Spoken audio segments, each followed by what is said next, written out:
ಜಗುಲಿ ಕವನದ ಬಗ್ಗೆ ನನ್ನ ಅಭಿಪ್ರಾಯ.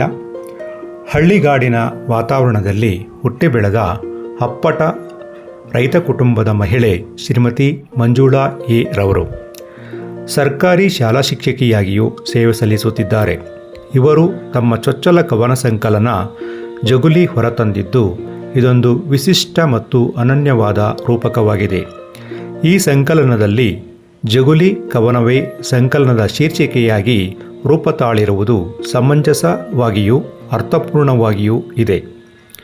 ಜಗುಲಿ ಎಂದರೆ ಕೇವಲ ಮನೆಯ ಮುಂದೆ ಹಾಸಿದ ಕಲ್ಲು ಚಪ್ಪಡಿಗೆ ಕಟ್ಟಿದ ಕಟ್ಟೆಯಲ್ಲ, ಅಥವಾ ಮನೆ ಮಂದಿ ಕುಳಿತು ವಿರಮಿಸುವುದಕ್ಕೋ ದಾರಿಹೋಕರು ಬಂದು ದಣಿವಾರಿಸಿಕೊಳ್ಳುವುದಕ್ಕೋ ಮಾತ್ರವಲ್ಲದೆ ಅಲ್ಲೊಂದು ಆಲೋಚಿಸುವ, ಚಿಂತಿಸುವ, ತರ್ಕಿಸುವ, ಸಂವಾದಿಸುವ ಮುಕ್ತ ಮನಸ್ಸುಗಳ ಮಾತಿನ ಮಂಟಪವಾಗಿದ್ದು, ಜೊತೆಗೆ ಹಳ್ಳಿ ಜನರ ಸುಖ, ದುಃಖ, ನೋವು, ನಲಿವು, ಕತೆ, ವ್ಯಥೆ ಹುಟ್ಟುವ ಬದುಕನ್ನು ಕಟ್ಟಿಕೊಳ್ಳುವ ಅಂದವಾದ ತೊಟ್ಟಿಲೆಂದು ಭಾವಿಸಿ ಚಿತ್ರಿಸಲಾಗಿದೆ.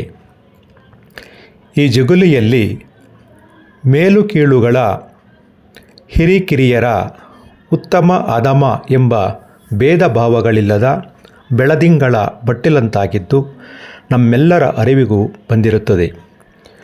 ಆಧುನಿಕತೆಯ ಭರಾಟೆ ಹೆಚ್ಚಾದಂತೆ ಹಳ್ಳಿಗರ ಜೀವನಾನುಕ್ರಮವು ಬದಲಾಗುತ್ತಿದ್ದು ಮುಗ್ಧವಾಗಿದ್ದ ಮನಸ್ಸುಗಳು ಕುಬ್ಜವಾಗಿ ಮಲಿನವಾಗುತ್ತಿದೆ. ಆತ್ಮೀಯವಾಗಿ ಆದರಿಸಿ ಉಪಚರಿಸುತ್ತಿದ್ದ ಮನೆಗಳು ಇಂದು ಬೇಲಿಯನ್ನು ಹಾಕಿಕೊಂಡು ಬೇಕಾದವರಿಗಷ್ಟೇ ಗೇಟಿನ ಬೀಗ ತೆರೆದುಕೊಂಡು ಬೀಗುತ್ತಿರುವುದು ದುರಂತ.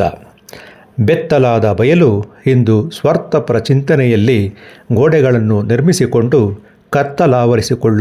ಕತ್ತಲಾವರಿಸಿಕೊಳ್ಳುತ್ತಿರುವುದಕ್ಕೆ ಅಣಿಯಾಗುತ್ತಿರುವುದು ಮನುಕುಲದ ವಿನಾಶಕ್ಕೆ ರಹದಾರಿಯಂತೆಯೇ ಸರಿ. ಆರೋಪ ಪ್ರತ್ಯಾರೋಪಗಳಿಂದ ಸಂಬಂಧಗಳನ್ನು ಕಡಿದುಕೊಳ್ಳುವುದಕ್ಕಿಂತ ವಾಸ್ತವಿಕತೆಯನ್ನು ಅರ್ಥೈಸಿಕೊಂಡು ಎಲ್ಲರಂತೆ ತಾನೂ ಸಹ ಎಂಬಂತೆ ಸಂಘಜೀವಿಯಾಗಿ ಸಾಮರಸ್ಯದಿಂದ ಬದುಕಲೆಂಬುದು ಕವಿತೆ ಮತ್ತು ಕವಿಯ ಆಶಯವಾಗಿದೆ. ಇಲ್ಲಿ ಕವಿಯ ಭಾವನೆಗಳನ್ನು ಗೌರವಿಸುತ್ತಾ ನನ್ನ ಓದಿಗೆ ದಕ್ಕಿದ್ದನ್ನು ನನ್ನ ಸ್ವಂತಿಕೆಯಲ್ಲಿ ಅಕ್ಷರ ರೂಪಕ್ಕಿಳಿಸಿ ಹಂಚಿಕೊಂಡಿದ್ದೇನೆ ಅಷ್ಟೇ. ಅಶೋಕ್ ಬಾಬು ಟೇಕಲ್.